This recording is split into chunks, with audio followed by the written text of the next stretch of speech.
So when we look at Game of Thrones, we have 6 episodes coming at us where we think everyone is going to be watching live and in real time.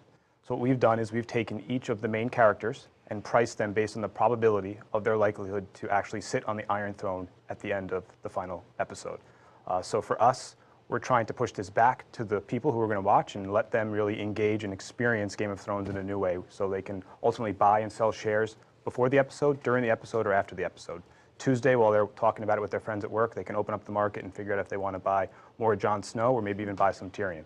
Okay, so it feels like Game of Thrones is a very unique opportunity for this to work because there is a win, right? Getting the Iron Throne. Yep. Then there's deaths, and then there's predicting who's going to become a White Walker. Just so many different things going on here. Do you think this could be applicable to any other show, or is this a unique situation here? I think we're certainly in a unique place with Game of Thrones specifically, but I think when you think about reality TV, something like The Bachelor or Big Brother, where you have, outcomes that aren't exactly known to the mass audiences, it's certainly a way that audience can interact with and be a part of those shows in a way that they really haven't been able to before. Why does the decision to start this with Game of Thrones and not something maybe a little bit more simple than A Bachelor, for example?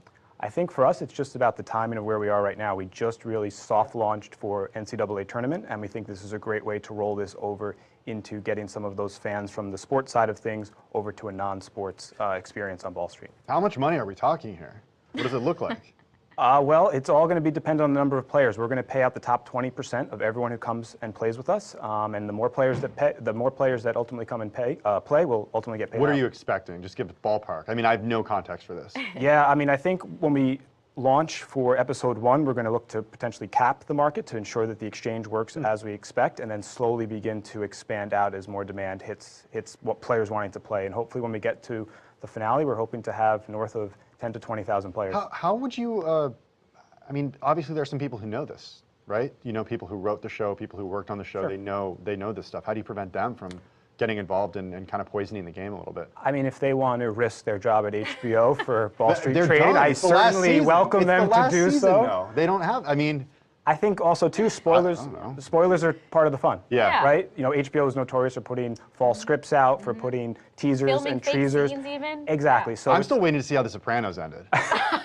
So, that would have been an interesting market to see exactly what happened with Tony yeah, shares. exactly.